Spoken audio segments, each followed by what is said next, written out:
Il y a quelque chose qui me dérange avec ce genre de trophée individuel et c'est ce qu'on va voir aujourd'hui dans cette vidéo. Salut à tous les gars, c'est Azial. Aujourd'hui, on se retrouve pour une nouvelle vidéo où on va parler un petit peu des trophées individuels et parler un petit peu de comment et avec quelle attribution on va dire ils sont remis. Notamment se concentrer sur les deux trophées dont l'un des deux a quand même fait énormément réagir et parler en négatif récemment, le trophée The Best. Mais en même temps, je vais regrouper aussi le Ballon d'Or parce que bon, la plupart du temps, chaque année, le Ballon d'Or est quand même un trophée individuel qui porte énormément de débat. Donc dans cette vidéo, ça va être un débat tout simplement. On va reparler vite fait de l'actu parce que bon, voilà, Messi qui a eu le trophée The Best 2023, alors que bah, en 2023, factuellement, il n'a pas fait grand chose, en tout cas, qui mériterait ce genre de trophée. Quand en concurrence, t'avais un Erling Haaland qui avait gagné avec des champions.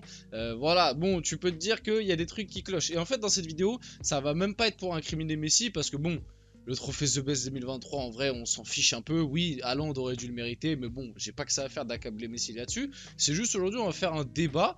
Pareil, le Ballon d'Or 2022 2023, pardon, de Messi est globalement mérité. On en avait longuement parlé, même si Haaland pouvait le prendre aussi. Bon, voilà, c'est pas un scandale que Messi le prenne. C'est même pas pour accabler Messi, c'est juste que je trouve que Messi illustre bien ça, parce que souvent il y a des débats autour de lui, et que le dernier trophée The Best qu'il a pris est quand même assez discutable, voire très discutable, voire honteux. Mais bon, même lui n'en a pas fait tout un fond. Je pense que même lui était assez surpris de le gagner, honnêtement.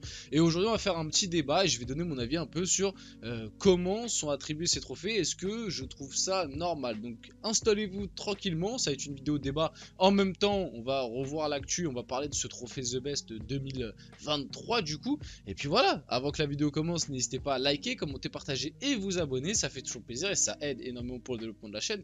Et puis commençons dès maintenant. Donc officiel, Lionel Messi remporte le trophée FIFA The Best de meilleur joueur de l'année 2023. Après un 8e Ballon d'Or remporté il y a quelques semaines, l'Argentin étoffe encore un peu plus son palmarès. GOAT, sur ça rien à dire, c'est le GOAT. Mais bon, ce trophée The Best 2023, même les plus gros défenseurs et fans de Messi, va falloir m'expliquer qu'est-ce qu'il a fait pour le mériter. Parce que là où le Ballon d'Or, ça reprenait la saison 2022-2023, donc dans cette saison-là, il y avait la Coupe du Monde et même globalement, tu peux prendre la saison, le début de saison très réussi de Messi au PSG, même si les 6 derniers mois ont été plus compliqués. Bah là, le trophée The Best, ça prenait l'année 2023. Et je crois même pas l'année 2023 au global, parce que vous irez voir, parce que là, comme ça, de tête, je me rappelle plus, mais je crois que ça prenait à partir de février jusqu'à décembre, quelque chose comme ça, ou jusqu'à novembre.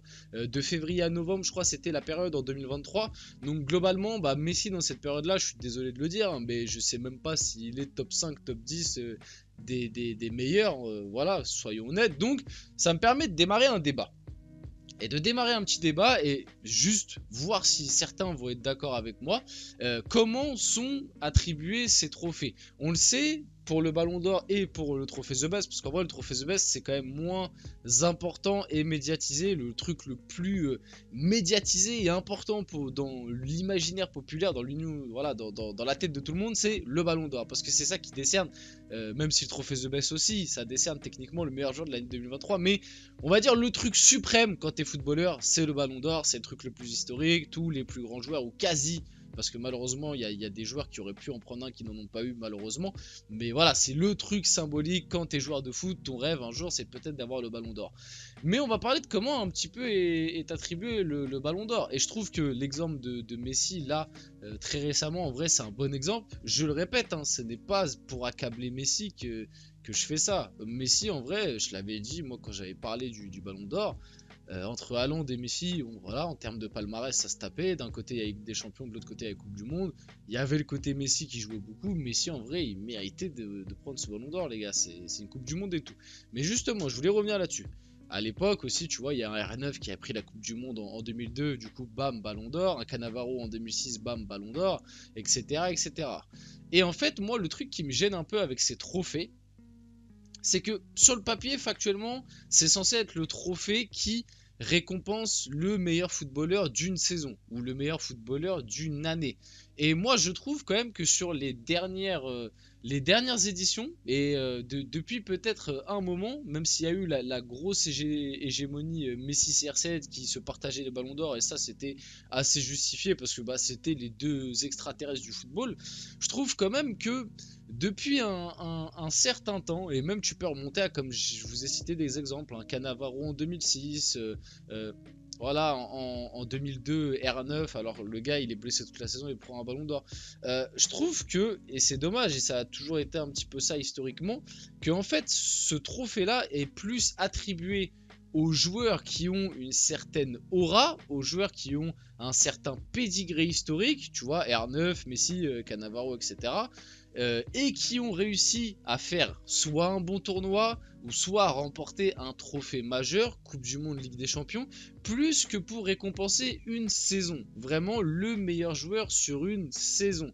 C'est mon avis et moi je trouve ça dommage que ce genre de trophée finalement soit plus donné à des joueurs qui remportent un gros trophée et qui ont, on va dire, une certaine réputation mondiale, certes en étant souvent bon, hein. Voilà, Messi il fait une très grosse Coupe du Monde, mais je pense que vous voyez un peu ce que je veux dire. Moi, j'aimerais peut-être qu'à l'avenir on donne ce genre de trophée vraiment à un mec qui est excellent sur toute une saison, au meilleur joueur de la saison. Pour moi, dans ma tête, le ballon d'or, il doit être donné au mec le plus fort, qui a été le plus fort sur la saison au global, et pas seulement au mec qui a réussi un tournoi, ou alors qui finit meilleur buteur en Ligue des Champions, mais en vrai, il est pas si ouf que ça dans le reste. Vous voyez un peu ce que je veux vous dire? Donc c'est un petit débat. Je sais que la plupart ne vont pas être d'accord et vont me dire que quand tu gagnes une Ligue des Champions et que tu as été bon dans cette Ligue des Champions, et bah tu mérites un ballon d'or, ça vaut plus. Quand tu gagnes une Coupe du Monde et que tu as été capitaine et le meilleur joueur de la Coupe du Monde, et bah tu vas prendre ton ballon d'or même si le reste de ta saison est moyen. Moi en vrai je trouve que c'est un débat honnête et je trouve que ça se discute, donc j'aimerais bien avoir vos avis dans les commentaires. Bon, vite fait quand même, comme on a parlé du trophée The Best, Lionel Messi et Erling Haaland ont terminé au même nombre de points lors des votes au trophée FIFA The Best. L'Argentin a été désigné grand vainqueur après avoir reçu plus de voix en tant que premier comparé à Erling Haaland. Décidément, Haaland il s'est fait avoir jusqu'au bout, hein. C'est-à-dire que les deux ont le même nombre de points, mais comme Messi a fini, vous voyez, il a fini 13 fois premier. Je sais même pas comment, bah non en fait, bref, il a fini plus de fois premier, donc voilà, le pauvre Erling, même là-dessus, il a pas la petite réussite, on va dire. Donc Lionel Messi, maître de tous les records individuels, 8 ballons d'or, 6 souliers d'or, 3 trophées The Best. Bon, en vrai, ce trophée The Best là, je suis désolé, hein. C'est un vol de fou. Franchement, c'est un vol de fou. Mais voilà, meilleur joueur de 12 Coupes du Monde différentes, ça c'est assez impressionnant. 17 fois dans le 11 mondial de l'année. D'ailleurs, on va pouvoir y passer palmarès du trophée The Best depuis l'inauguration de ce trophée en 2016. Donc Messi l'a remporté 3 fois, Ronaldo 2 fois, Lewandowski 2 fois et Luka Modric 3 fois. Et aussi, oui, pour certains qui me sortent l'argument, oui, mais c'est normal que Messi il remporte le trophée The Best puisqu'il a remporté le Ballon d'Or. Les deux n'ont rien à voir. Et on le voit, Lewandowski il a remporté le trophée The Best en 2021 et pourtant c'est Messi qui a été Ballon d'Or. Donc les deux, c'est des votes différents, des manières de voter différentes, des parties de la saison différentes. Donc ça n'a rien à voir. Record, Lionel Messi est le seul joueur de l'histoire à faire partie du meilleur 11 mondial The Best durant 17 ans consécutifs. Oui, régularité, assez impressionnant. Je vous montre le 11. 11 plutôt pas mal. Bon, très offensif, ça c'est pas c'est pas n'importe quel coach qui pourrait réussir à faire fonctionner ça, hein. Ils se sont un peu inspirés de la compo de Guardiola, le 3-3-4 on va dire, avec voilà, il y a du beau monde, hein. Courtois, Walker, John Stones, Ruben Dias, Bernardo Silva, Kevin De Bruyne, Bellingham, Vinicius, Mbappé, Erling Haaland, Messi. En vrai, là comme ça, j'ai pas l'impression qu'il y ait de dinguerie dans le 11. Peut-être John Stones, hein. John Stones, là sur la deuxième partie d'année 2023, on l'a pas beaucoup vu le frérot. Alors ok, il a été très bon l'année dernière dans la campagne des Champions avec City, mais là depuis c'est un peu plus compliqué. Sinon après le reste, globalement, ça me paraît plutôt cohérent. Ça me paraît plutôt cohérent et très solide. Franchement l'équipe très très sympa. Donc officiel aussi, Pep Guardiola remporte le trophée The Best d'entraîneur de l'année 2023. Et tu vois, c'est ça aussi qui est assez marrant et paradoxal.